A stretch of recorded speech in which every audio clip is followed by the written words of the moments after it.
Alright mga bro, welcome back sa ating YouTube channel. This is Dioloco. For this vlog ay pupunta lang tayo sa aming destination. Alright, so gabi ngayon kaya madilim, medyo wala kayong masyadong makita, only ilaw at ayan, mga sasakyan.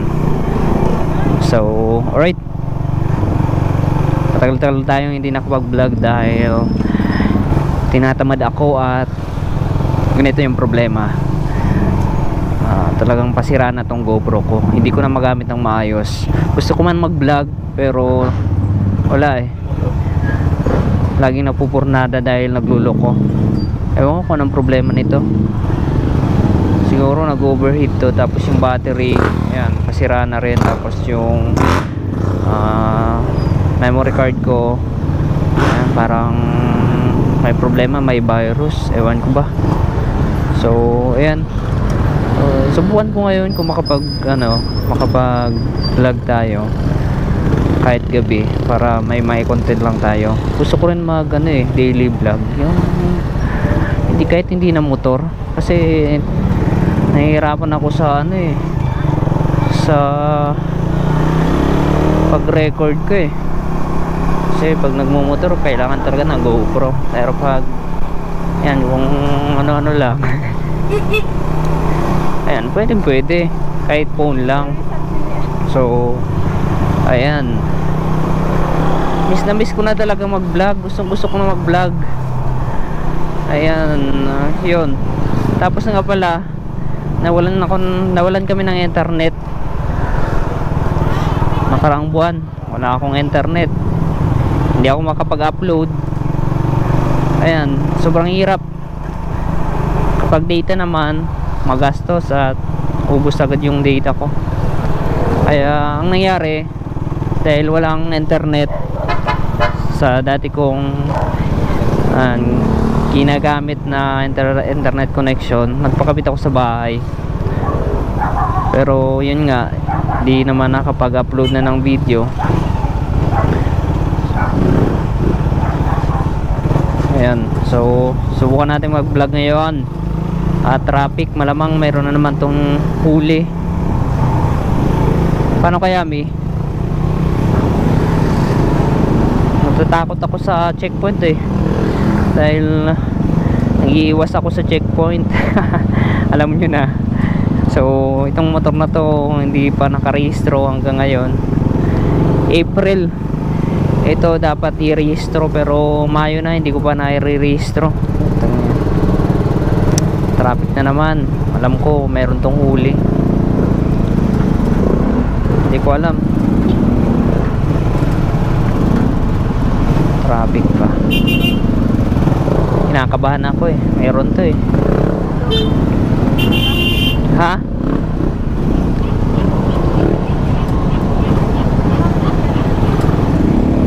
Ayaw ko malas yan. Ba't nakahinto yan?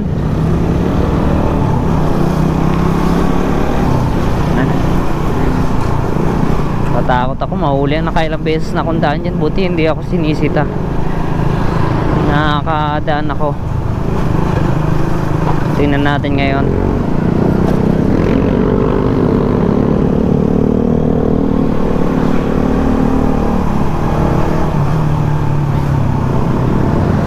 Ayan, sa mga bago lang mga bro, mag-subscribe na kayo.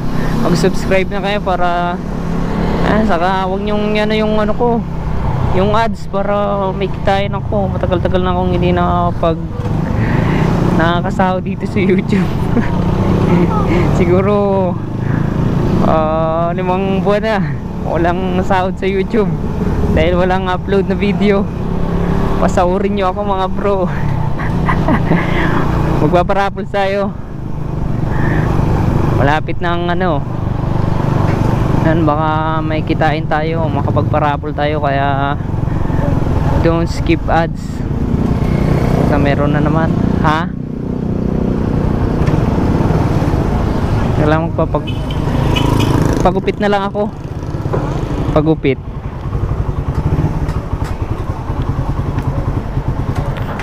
May huli mga bro. Ayun, yung mga bantay. Yan, dito muna ako sa pagupitan. Kaso daming ano.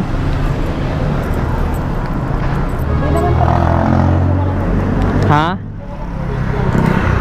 Ano baka sitayin ako dyan eh.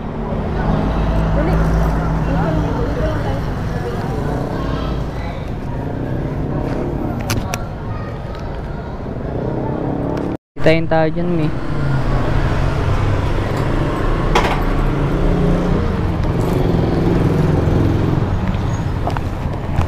Alright, nakakapag-vlog tayo. Subukan ko makalusot. Tara, tara.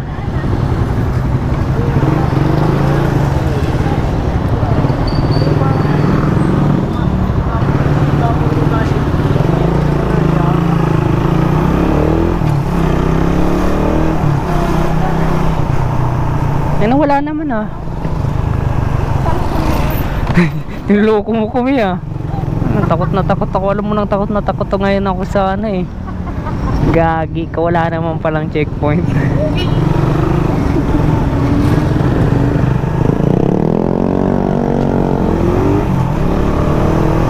Naban ako dun ah. Kala ko meron kasi medyo traffic eh. Pag anong traffic dito eh, merong huli talaga. Halos araw-araw. Shoutout sa mga taga-Mambog dyan. Oh my god, I'm so nervous. Alam nyo ba yun? Kapag may kasalanan ka or alam mong mapapahama ka, kinakabahan ka talaga. Huwag niyong tularan ako mga bro. Takot talaga ako dun eh. Wala naman palang checkpoint.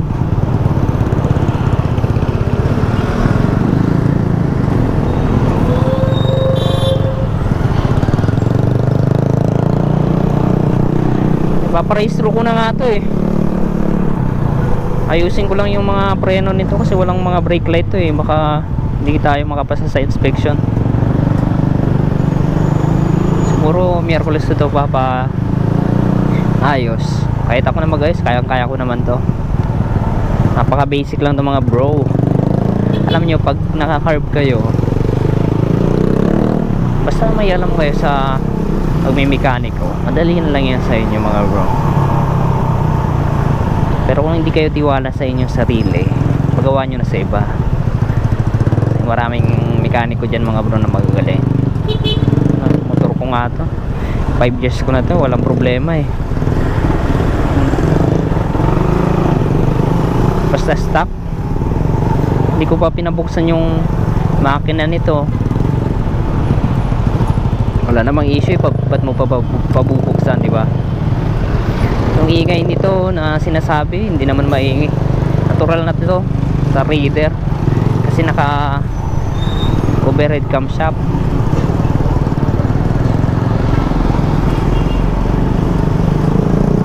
Naka double overhead kaya talagang medyo maingay compare sa ibang unit yan mga bro.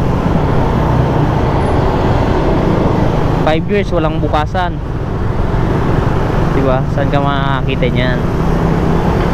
Palibasa hindi ko naman masyadong ginagamit to. Yung mga external parts lang yung may problema din. Yung nagkakaroon ng sira, pero yung loob ng makina wala. Nabuksan ko lang yung makina nito sa gilid kasi nagpa full wave ako. Kailangan buksan, gawin yung stator ng charging kasi may na mag-charge talaga pag ganitong ano eh, carb. So ngayon okay na, nakabitan ko na, kapag kabit na ako ng LED or yung auxiliary light, hindi na siya nalulubat yung battery.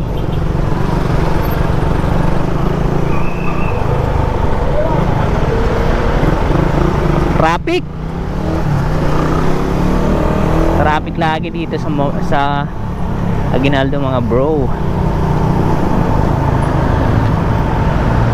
Bakit yung nabili kong ano handlebar grip or yung ano yung hawakan, RCB naman to eh, kaso yan na natutunaw. Bakit malagkit sa kamay ko, dumidikit. Ang dumi pati sa kamay kasi naiiwan yung mga natunaw na goma. Akala ko maganda eh, mahal pa naman ito. Nasa 380 order mo ito sa 380 order ko nito sa ano eh, sa Shopee. Bagong labas daw, kaya sinubukan ko. Yan pala eh, natutunaw. Na-disappoint lang ko mga bro sa product ng RCB. Ganun talaga pag aftermarket. Kaya kung gusto nyong matino yung motor nyo, huwag nyong palitan ng kung ano-anong aftermarket parts. Stock lang para talagang tumagal. Mas matagal pa yung mga genuine parts na nito eh, para sa mga aftermarket eh. Marketing lang nila yan eh, lalo na yung mga vlogger dyan, mga vlogger na nag-endorse ng mga produkto nasabi maganda eh, kaya maganda pala eh, binabayaran sila eh. Kaya yun tuloy, marami na ingkan yung mga motorista. Yan nangyayari sa kanilang mga motor, bilis na sira. Alam nyo na yon mga bro, sino yan. Kahit naman ako eh, pag ginuperan ako eh, kakagatin ko yun eh, pera yan eh, di ba? Diba mga bro? May nag-offer sa yung maganda-ganda yung offer, mag-endorse ka ng produkto, bakit hindi, di ba?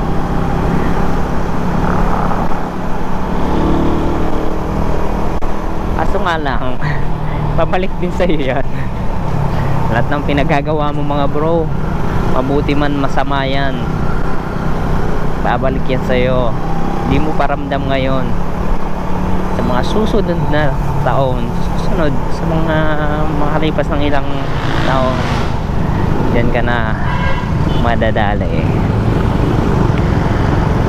Kaya tinatamad na ako mag vlog dito mga bro, dami ng vlogger eh, nanonood na lang ko ng mga vlogger dyan eh.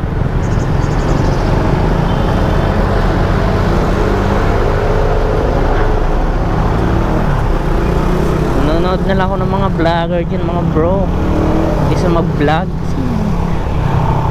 Wala na eh, wala nang manonood eh, lahat na vlogger eh. Woo!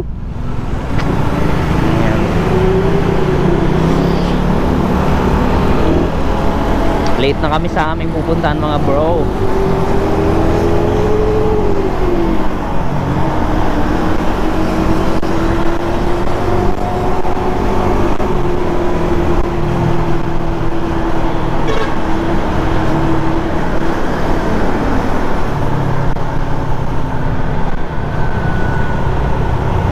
Walang brake light tong motor ko na to eh.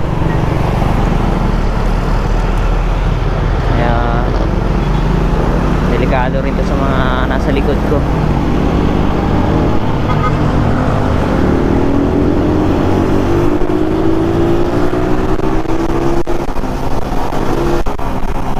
Woo! Alam mo ang bilis eh. Bagal naman ang Raider na to.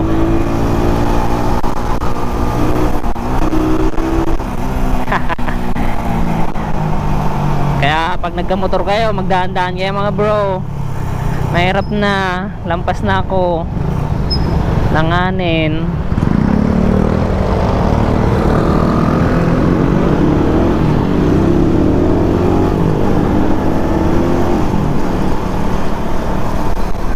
Langanin yung liko ko,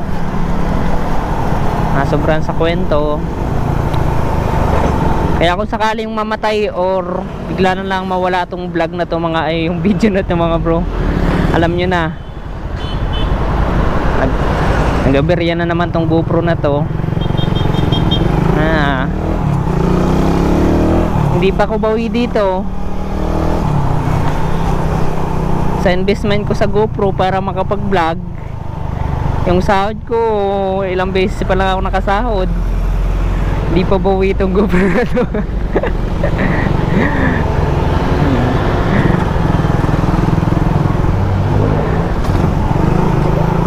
Mahirap mag-vlog bro, walang nanonood. Gusto pa ng mga viewers ko gumawa ako ng kalokohan para may manood sa akin eh. Di ba? Yung mga quality content. Kung gagawa ka ng quality content na yung napaka bait mo, ikaw yung walang manonood sa iyo. Gusto mo puro mga kataranta doon. Puro mga kayabang, kakamutian, yun yung gusto mga binanonood ng mga viewers dyan. Yung na-extreme sila, yung adventure, extreme, hardcore na content, yung gusto nila. Kaya naman hindi ko kaya yun eh. Hindi ko madisgrasya pa kung paggawa-gawa ko ng ganyan eh. Makulong pa ko eh, pinaggagawa kong ganyan.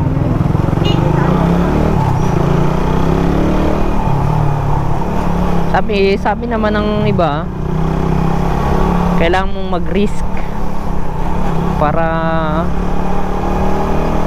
kailangan mong mag-risk. Kung hindi ka mag-risk, hindi ka magsa-success. Ayoko. Baka yung mga nanonood sa akin, yun lang, okay na yun. Yung mga nanonood sa akin ngayon, kung naniniwala kayo sa akin, kung nagugustuhan yung panoorin yung mga videos ko, okay lang. Ayun, maraming salamat. Pero kung hindi nyo trip, pwede namang huwag na kayong manood.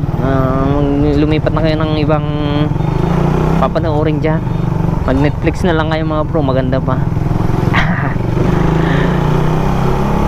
Dito na tayo sa Anabo 1.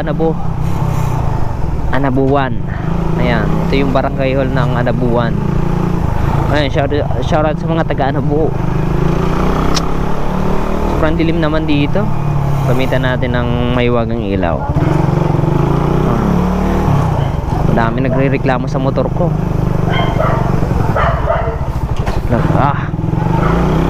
Kasi yung headlight ko, diba, ang taso, kasilaw. Kaya minsan pinapatay ko na, ginagamitan ko na lang ng auxiliary light ko, ganito, ganyan, okay pa. Pero pag ito tinan mo yung headlight, yung low beam ko, wow, isang pababa at dalawang pataas. Marami reklamo sa headlight ko eh.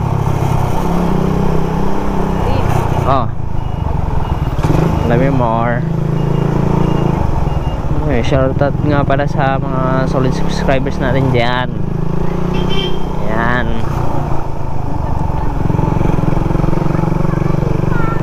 Late na tayo. So ayun mga bro, malapit na rin akong makarating. Kami pala kasi may angkas ako. So dito ko lang siguro tatapusin tong vlog na to. Kasi ang dilim, hindi. Ang dilim dito eh, wala rin naman kayong makikita. Boses ko lang yung maririnig nyo. Buti kung magustuhan nyo yung kung trip na trip nyo yung boses ko, pwede kayo magstay. Pero dito ko lang dito ko na lamang ititigil tong vlog na to. Sunod na lang pag okay na tong GoPro ko. Ayan, mag-update na lang tayo. So dito na lang mga sir. Maraming salamat sa panonood. Kung nagustuhan nyo, paki-like and share and subscribe. Bye bye.